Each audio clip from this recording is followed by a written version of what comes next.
Most people think helping others is something you do for them. But what if it changes you more than it changes them? Not in an obvious way, not in a way you can measure immediately, but slowly, over time, in how you think, how you respond, and even in how you understand your place in life. Helping someone once may not seem important.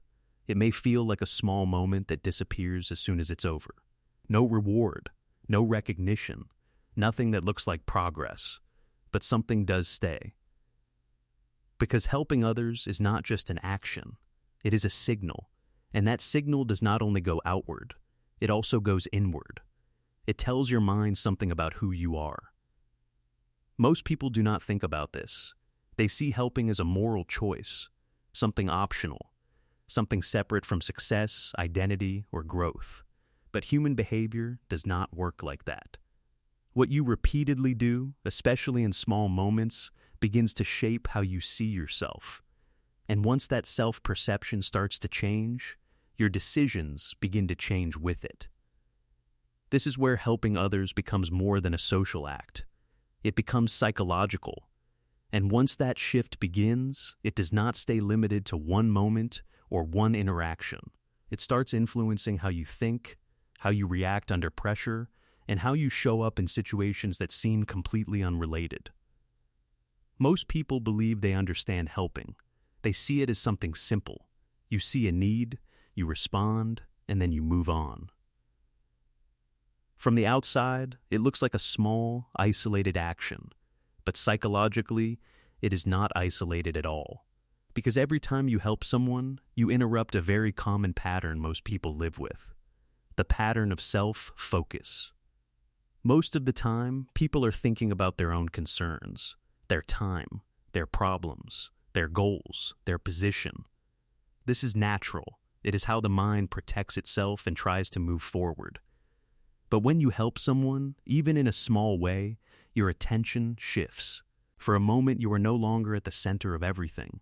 Another person becomes real. Another need becomes important.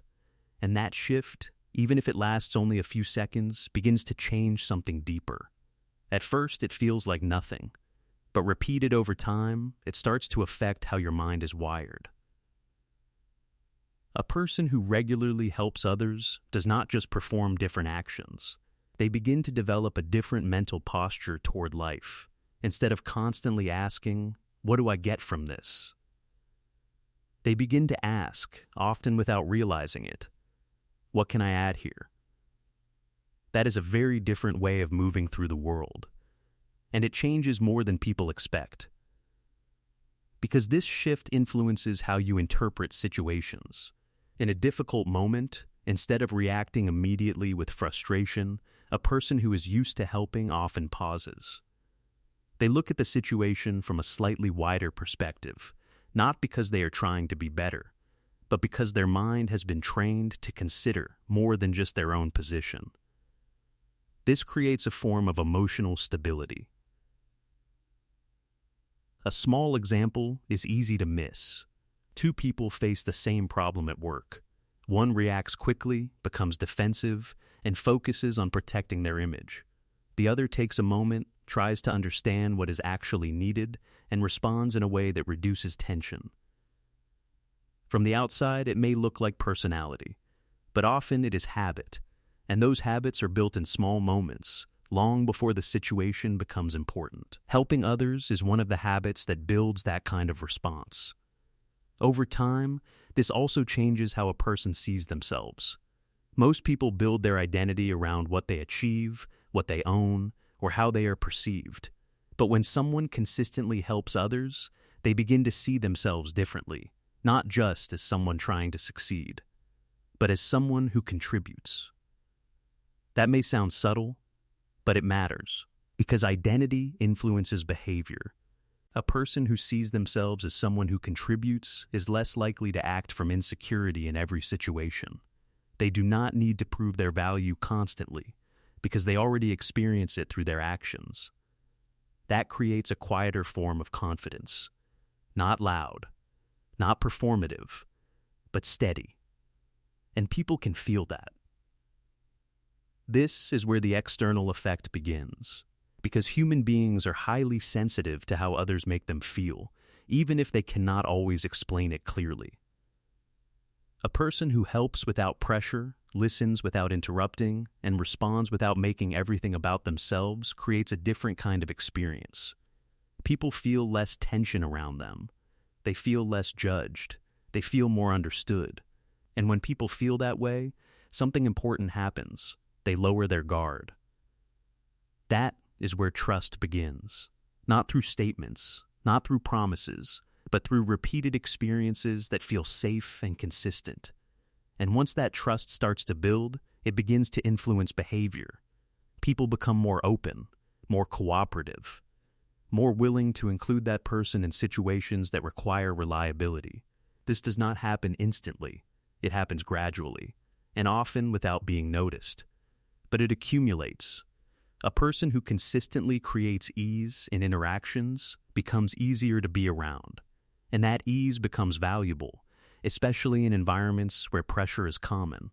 In many situations, people are not just looking for skill. They are looking for someone who does not make things harder. Helping others signals that. It shows that a person is not only focused on themselves, it shows that they can contribute to the overall environment, and that signal stays, even when the original moment is long gone. This is why helping others starts to affect how people remember you, not in terms of specific details, but in terms of feeling.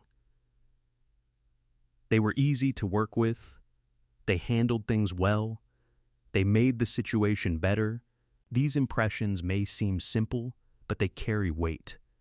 Because when people have to make decisions without complete information, they rely on these kinds of impressions, and that is where the long-term effect begins.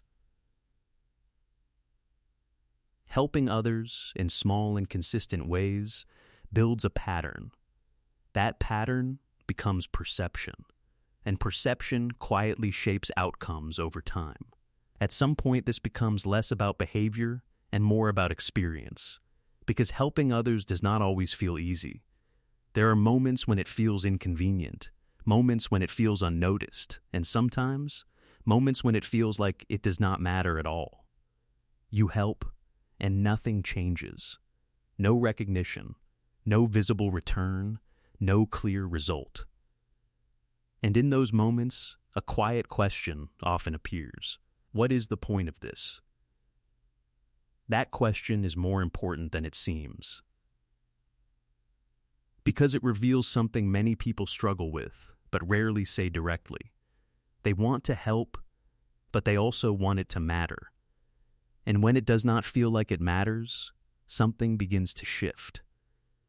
Some people slowly stop helping, not because they became worse, but because they stopped seeing value in it.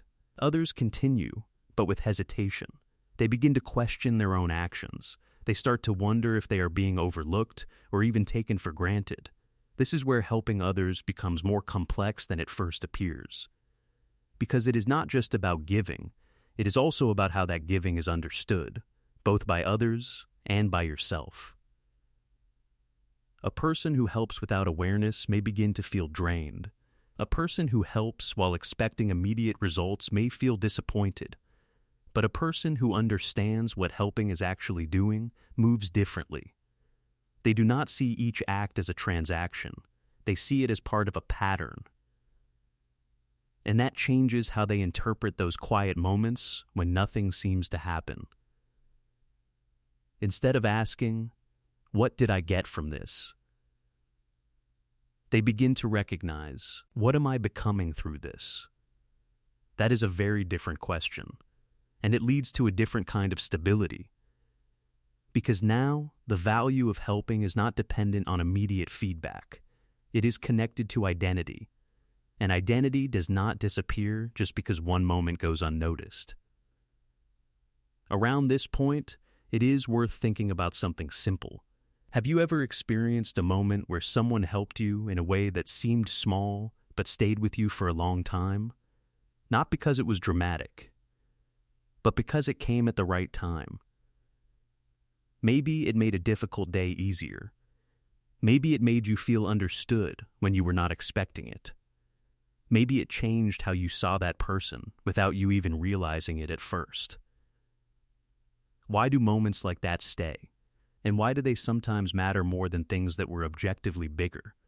If something like that has ever happened to you, I'd genuinely like to hear it. Part of the answer is that people do not experience life only through events. They experience it through meaning. A small act in the right moment can carry more meaning than a large act at the wrong time. And meaning is what the mind holds on to. This is why helping others often has effects that are not visible immediately. It works at the level of interpretation. It changes how a moment is experienced. And once a moment is experienced differently, it can influence how future moments are approached. A person who felt supported once may become more open later. A person who felt understood once may become more trusting. A person who experienced ease once may begin to associate that feeling with the person who created it. And that is how small actions begin to extend beyond themselves, not through force, but through memory. Over time, something quiet but important begins to take shape. A person who consistently helps others does not just create moments. They create a pattern, and patterns are what people remember. Not every detail, not every interaction, but the overall experience. Someone who reduces tension instead of adding to it. Someone who listens instead of reacting. Someone who makes situations easier instead of more complicated. That kind of presence becomes familiar, and familiarity builds trust. This is where helping others begins to influence life in ways that are not obvious at first. Because when people are faced with uncertainty, they do not always choose based on logic alone. They choose based on who feels reliable, who feels steady, who feels safe to work with. And those feelings are not created in one moment. They are built slowly through repeated small interactions. This is why helping others often connects to something much larger than the moment itself. It connects to how decisions are made when you are not present. It connects to how your name is mentioned when you are not in the room. It connects to how people feel when they think about working with you again. And that is where its real impact begins to show, not as a direct reward, but as a shift in how life starts to respond. More trust, more openness, more willingness from others to include, support, and recommend. None of this feels dramatic. But over time, it changes direction. A person who helps consistently may not always move the fastest. They may not always stand out immediately. But they often build something more stable. A form of value that is not based only on what they can do, but on how they make others experience being around them. And that kind of value lasts. Because it is not dependent on a single result. It is built into the way a person shows up, again and again. At a deeper level, helping others does something even more important. It gives a person a sense of meaning that does not rely entirely on external success. In a world where many people feel pressure to constantly achieve, prove, and compete, that matters more than it seems, because achievement can create satisfaction, but contribution creates connection, and connection is what makes life feel real. That is why helping others is not just a social act. It is a psychological force. It shapes identity. It shapes perception. It shapes relationships. And over time, it shapes the kind of life a person ends up living. So the next time helping someone feels small or unnoticed or even unnecessary, it may be worth remembering this. You are not just affecting that moment. You are shaping how you see yourself. You are shaping how others experience you. And you are shaping the patterns that quietly influence what comes next. If ideas like this make you see life differently, you might find the next conversations just as meaningful.